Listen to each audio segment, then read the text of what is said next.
ತುಮಕೂರು ಜಿಲ್ಲೆ ಶಿರಾ ತಾಲೂಕು ಕಸಬಾ ಹೋಬಳಿಯ ಗಿಡಗನಹಳ್ಳಿ ಕ್ರಾಸ್ ಬಳಿ ರೈತರ ಜಮೀನಿಗೆ ಸೂಕ್ತ ಪರಿಹಾರವನ್ನು ನೀಡುವಂತೆ ಒತ್ತಾಯಿಸಿ ಹೆದ್ದಾರಿ ಹೈವೇಯಲ್ಲಿ ಟೈರ್ಗೆ ಬೆಂಕಿ ಹಚ್ಚಿ ರಸ್ತೆ ತಡೆ ನಡೆಸಿ ನೂರಾರು ರೈತರು ಪ್ರತಿಭಟಿಸಿದರು. ಸರ್ಕಾರದವರು ಇಲ್ಲಿನ ರೈತರಿಗೆ 1 ಗುಂಟೆಗೆ 9,761 ರೂಪಾಯಿ ಪರಿಹಾರದ ಹಣ ನೀಡ್ತಾ ಇರೋದು ಎಷ್ಟರ ಮಟ್ಟಿಗೆ ಸರಿ?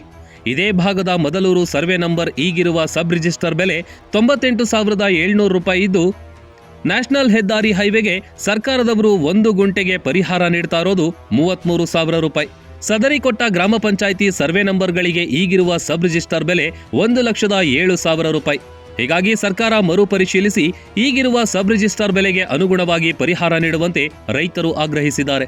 ಈಗ ಸರ್ಕಾರ ನಿಗದಿಪಡಿಸಿರುವ ಬೆಲೆ ರೈತರಿಗೆ ತುಂಬಲಾರದ ನಷ್ಟವಾಗ್ತಿದೆ. ಈ ಕೂಡಲೇ ಜಿಲ್ಲಾಧಿಕಾರಿಗಳು ಹಾಗೂ ಸಂಬಂಧಪಟ್ಟ ಅಧಿಕಾರಿಗಳು ಸ್ಥಳಕ್ಕಾಗಮಿಸಿ ರೈತರ ಮನವಿಯನ್ನ ಸ್ವೀಕರಿಸಿ ಸೂಕ್ತ ಪರಿಹಾರ ನೀಡುವಂತೆ ಭರವಸೆ ನೀಡದಿದ್ರೆ ಮುಂದಿನ ದಿನಗಳಲ್ಲಿ ರೈತರೆಲ್ಲ ಒಟ್ಟುಗೂಡಿ ರಸ್ತೆ ತಡೆದು ಉಗ್ರವಾದ ಪ್ರತಿಭಟನೆ ಮಾಡೋದಾಗಿ ಎಚ್ಚರಿಸಿದ್ರು. ಈ ವೇಳೆ ಸಾಮಾಜಿಕ ಹೋರಾಟಗಾರರು, ರೈತ ಮುಖಂಡರು, ಶಿರಾ ತಾಲೂಕು ಅಧ್ಯಕ್ಷರು ಮತ್ತು ಅನೇಕ ಮುಖಂಡರು ಉಪಸ್ಥಿತರಿದ್ದರು. ಕೊಟ್ಟ ಪಂಚಾಯಿತಿ ಕೊಟ್ಟ ಗ್ರಾಮದ ರಂಗಯ್ಯ ಅಂತ ನಾವು ಒಬ್ಬರು ಪ್ರಗತಿಪರ ರೈತರಾಗಿ ಈ ಮೂಲಕ ಮಾಧ್ಯಮ ಮಿತ್ರರಲ್ಲಿ ಕೇಳ್ಕೊಳ್ಳೋದು, ಅವರಿಂದನ ಸಂಬಂಧಪಟ್ಟ ಈ ನ್ಯಾಷನಲ್ ಹೈವೇ 544E ಆಂಧ್ರ ಗಡಿಯಿಂದ ಕೆಂತರ್ಲಟ್ಟಿಯಿಂದನ ಸಿರಾ ಸರ್ಕಲ್ವರೆಗೂ ಹೋಗ್ತಾ ಇರತಕ್ಕಂಥ ಹೈವೇ ದಾರಿಯಲ್ಲಿ ಸುಮಾರು ರೈತರುಗಳ ಜಮೀನು ಅಕ್ವೈರ್ ಮಾಡ್ಕೊಂಡು ಅವರಿಗೆ ಸರಿಯಾದ ಮಾಹಿತಿ ಮತ್ತು ಅವಾರ್ಡ್ ನೋಟಿಸ್ಗಳು ಸಹ ಇನ್ನು ಇಶ್ಯೂ ಮಾಡಿರೋದಿಲ್ಲ. ಮತ್ತು ಕೊಟ್ಟ ಗ್ರಾಮಕ್ಕೆ ಸಿರಾದಿಂದನ 6 ಕಿಲೋಮೀಟ್ರ್ ಅಂತರ ಇದೆ. ಆದರೆ ಸಿರಾದಿಂದ ಕೊಟ್ಟ 6 ಕಿಲೋಮೀಟ್ರ್ ಇದ್ದರೆ ಕೊಟ್ಟದಿಂದಲೇ ಹಿಂದ್ಗಡೆ ಸಿರಾವರೆಗೂ 1 ಕಿಲೋಮೀಟ್ರ್ ಅಂತರದಲ್ಲಿರೋಂಥ ಜಮೀನಿಗೆ 7.5 ಕಿಲೋಮೀಟ್ರು ಅಂತ ಒಂದು ಅವಾರ್ಡ್ ನೋಟಿಸಲ್ಲಿ ಮೆನ್ಷನ್ ಮಾಡಿದ್ದಾರೆ. ಇದು ಯಾವ ಇದ್ರ ಮೇಲೆ ಮೆನ್ಷನ್ ಮಾಡಿದ್ದಾರೋ ಗೊತ್ತಾಗ್ತಾ ಇಲ್ಲ. ಹಿಂದಿನಿಂದಲೂ ಕೊಟ್ಟ ಗ್ರಾಮ ಇರೋದೇ 6 ಕಿಲೋಮೀಟ್ರು. ಆದರೆ ಗ್ರಾಮದಿಂದ ಇನ್ನು ಸಿರಾ ಕಡೆ 1 ಕಿಲೋಮೀಟ್ರ್ ಅಂತರ ಇರೋಂಥ ಜಮೀನನ್ನೇ 7.5 ಕಿಲೋಮೀಟ್ರು ಅಂತ ಮೆನ್ಷನ್ ಮಾಡಿದ್ದಾರೆ. ಅದೇ ಒಂದು ಆ 7.5 ಕಿಲೋಮೀಟ್ರು ಅಂತರದ ಒಂದು ಅರ್ಧ ಕಿಲೋಮೀಟ್ರ್ ಅಂತರ ಇರೋದಕ್ಕೂ ವ್ಯಾಲ್ಯೂಯೇಷನ್ ಏರುಪೇರು ಮಾಡಿದ್ದಾರೆ. ಅದು ಯಾವ ಇದ್ರ ಮೇಲೆ ಮಾಡಿದಾರೋ ಅದು ಗೊತ್ತಿಲ್ಲ. ಅದನ್ನು ರೈತರಿಗೆ ಪೂರ್ಣ ಒಂದು ಮಾಹಿತಿ ಮೂಲಕ ತಿಳಿಸ್ಬೇಕು. ಎಲ್ಲ ಒಂದು ರೈತರನ್ನ ಕಲಾಯಿಕಿ ಮತ್ತು ನ್ಯಾಯಯುತವಾದ ದರವನ್ನು ನಿಗದಿಪಡಿಸಿ ರೈತರಿಗೆ ಅನ್ಯಾಯ ಆಗದ ರೀತಿ ಅವರಿಗೆ ನೀಡಬೇಕು. ಹಾಗೆ ಕಾಣದಂಥ ಬೋರ್ವೆಲ್ಗಳು ಹಲವಾರು ಇದ್ದಾವೆ ಭೂಮಿ ಒಳಗಡೆ. ಅದು ಹಿಂದೆ ಗೊತ್ತಿರಲ್ಲ ಹೊಸ ರೈತರುಗಳು, ಅವ್ರಿಗೆ ಅದನ್ನು ತೋರಿಸ್ಬೇಕು ಅನ್ನೋದು, ಹೇಳಬೇಕು ಅನ್ನೋದು ಜ್ಞಾನ ಅಷ್ಟೊಂದು ಇರಲಿಲ್ಲ. ಅವತ್ತಿನ ದಿನ ಸರ್ವೆ ಮಾಡ್ಕೊಂಡು ಅವರು ಕಂಡಂಥ ಬೋರ್ವೆಲ್ಗಳನ್ನ ಮೆನ್ಷನ್ ಮಾಡ್ಕೊಂಡು ಬರ್ಕೊಂಡು ಹೋಗ್ಬಿಟ್ಟರು. ಇತ್ತೀಚೆಗೆ ನೋಡಿದರೆ ಅದು ಕಾಣದಂಥ ಬೋರ್ವೆಲ್ ಭೂಮಿಯಲ್ಲಿ ಸೇರ್ಕೊಂಡಿರೋ ಹಲವಾರು ಇದ್ದಾವೆ. ಅದನ್ನು ಕೇಳಿ ತಿಳಿದು ಅದಕ್ಕೆ ತಕ್ಕವಾದ ಪರಿಹಾರವನ್ನು ನೀಡಬೇಕು ಅಂತ ನಾನು ಈ ಮಾಧ್ಯಮ ಮಿತ್ರರ ಮೂಲಕ ಅವರಲ್ಲಿ ಕೇಳ್ಕೊಳ್ತೀನಿ. ಮತ್ತು ಈ ನೋಟಿಸ್ಗಳಲ್ಲಿ ಇನ್ನೂ ಕೆಲವು ಸರ್ವೆ ನಂಬರ್ಗಳಿಗೆ ನೋಟಿಸ್ಗಳು ಇಶ್ಯೂ ಮಾಡಿಲ್ಲ, ಅವಾರ್ಡ್ ನೋಟಿಸ್ ಇಶ್ಯೂ ಮಾಡಿಲ್ಲ. ಅದು ಯಾಕೆ ಇಶ್ಯೂ ಮಾಡಿಲ್ಲ ಅನ್ನೋದೇ ಗೊತ್ತಾಗ್ತಾ ಇಲ್ಲ. ಬೇಗ ಇಶ್ಯೂ ಮಾಡಿದರೆ ಅದರಲ್ಲಿ ಆಗಿರಕ್ಕಂಥ ಅನ್ಯಾಯ ಏನು, ತಪ್ಪು, ನಮ್ಗೇನು ಇನ್ನೂ ಬರಬೇಕಾಗಿತ್ತು, ಏನು ಕೈ ಬಿಟ್ಟಿದೆ, ಏನು ಅನ್ನೋದು ನೋಡ್ಕೊಳಕ್ಕಾಗ್ತಾ ಇಲ್ಲ. ಅವರು ತರಾತುರಿನಲ್ಲಿ ಬಂದ್ಬಿಟ್ಟು ಆ ನೋಟಿಸ್ ಕೊಡದಲ್ಲೇ ಇರೋದು, ಅವತ್ತಿನ ದಿನ ಪರಿಹಾರ ಅಂತ ಕೊಡಕ್ಕೆ ಬಂದಾಗ ನಾವು ಏನು ಮಾಡೋಕ್ಕಾಗೋದಿಲ್ಲ, ಅದಾಲೆ ಮೀರು ಹೋಗಿದೆ ಅಂತ ಹೇಳ್ತಾರೆ. ನಮ್ಗದು ಗೊತ್ತಿರೋದಿಲ್ಲ.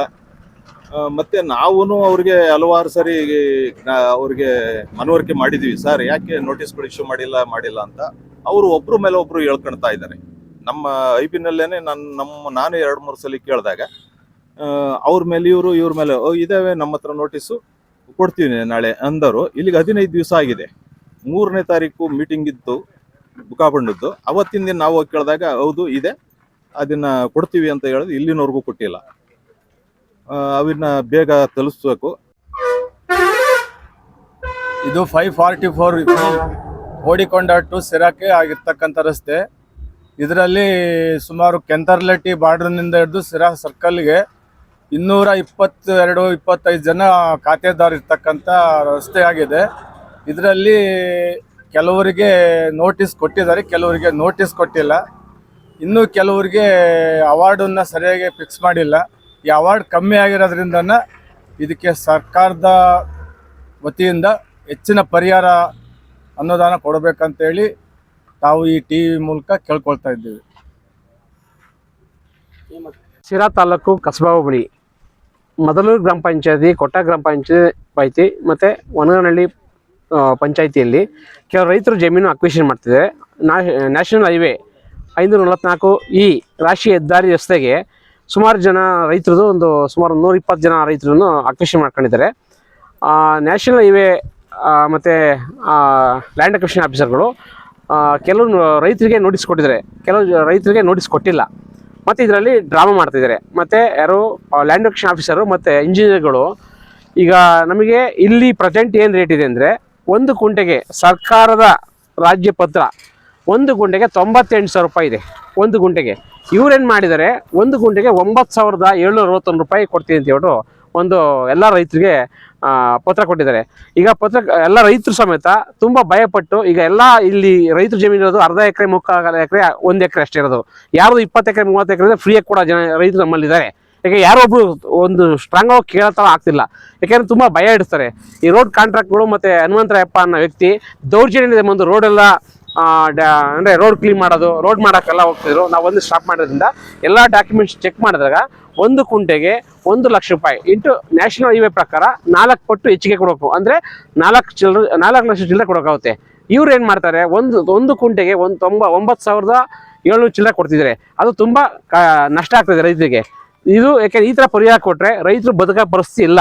ದಯವಿಟ್ಟು ಈ ಪರಿಹಾರ ಹೆಚ್ಚಿಗೆ ಕೊಡಬೇಕು. ಅಂದರೆ ಈಗ ಹೆಚ್ಚಿಗೆ ಅಂತಂದರೆ ನಮ್ಗೇನೀಗ ಸಬ್ ರಿಜಿಸ್ಟರ್ ವ್ಯಾಲ್ಯೂ ಈಗ ಪ್ರೆಸೆಂಟ್ ಏನಿದೆ ಆ ಅಮೌಂಟ್ ಕೊಟ್ಟು ಮತ್ತು ನ್ಯಾಷನಲ್ ಹೈವೇ ರೂಲ್ಸ್ ಪ್ರಕಾರ ಏನಿದೆ 4 ಪಟ್ಟು ಹೆಚ್ಚಿಗೆ ಕೊಡಬೇಕು ಅಂತ ನಮ್ಮಲ್ಲಿ ಕೇಳ್ಕೊಳ್ತೀವಿ.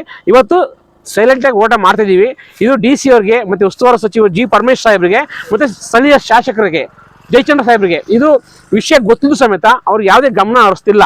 DC ಅವರು ರೈತರನ್ನ ಕರ್ಸ್ಕೊಂತಾರೆ ಬತ್ತಿ ಅಂತ ಸಿರಕ್ಕೆ ಬರ್ತಿಲ್ಲ, ಶಾಸಕರು ಬತ್ತಿ ಅಂತ ಹೇಳ್ತಾರೆ ಬರ್ಸ್ಕೊಂತ. ಅವ್ರಿಗೆ ರೈತರ ಕಾಳಜಿನೇ ಇಲ್ಲ, ಯಾವ ಕಾರಣಕ್ಕೆ ಅಂತ ಗೊತ್ತಾಗ್ತಿಲ್ಲ. ದಯವಿಟ್ಟು ಈ ಪತ್ರಕರ್ತರ ಮತ್ತು ಮಾಧ್ಯಮ ಮಿತ್ರರಿಂದ ಈ ರೈತರಿಗೆ ನ್ಯಾಯ ಸಿಗಬೇಕು. ಇವತ್ತು ಏನು ಈಗ ಪ್ರೆಸ್ ಮೀಟ್ ಮಾಡ್ತೀವಿ, ಇವತ್ತು ಹೋರಾಟ ಮಾಡ್ತಿದ್ದೀವಿ. ಇವತ್ತು DC ಅವರು ಗುರುವಾರದ ಒಳಗಡೆ ಬಂದು ರೈತರ ಸ್ಥಳಕ್ಕೆ ಬಂದು ಪರಿಹಾರ ಎಷ್ಟು ಕೊಡಬೇಕು ಅಂತ ಏನು ಪ್ರೆಸೆಂಟ್ ಏನಿದೆ ಆ ಪರಿಹಾರ ಕೊಟ್ಟಿಲ್ಲ ಅಂತಂದ್ರೆ ಮುಂದಿನ ಹೋರಾಟ DC ಆಫೀಸ್ ಮುಂದೆ ನಮ್ಮ ಎಲ್ಲ ರೈತರು ಕೊಟ್ಟ ಮದಲೂರು, ವನಗನಹಳ್ಳಿ ಗ್ರಾಮ ಪಂಚಾಯತಿಯವರು ಮತ್ತು ಸಿರಾ ನೀರ್ ಹತ್ರ ಇರೋರ್ಗೂ ಸಮೇತ ಕಡಿಮೆ ಕೊಟ್ಟಿದ್ದಾರೆ. ಎಲ್ಲ ಸೇರಿಸಿ ಬಸ್ಸಲ್ಲಿ ನಾವೆಲ್ಲ ಸ್ಟ್ರೈಕ್ ಮಾಡೋದು DC ಆಫೀಸ್ ಮುಖ್ಯಕ್ಕೆ ನಾವು ರೆಡಿ ಇದ್ದೀವಿ.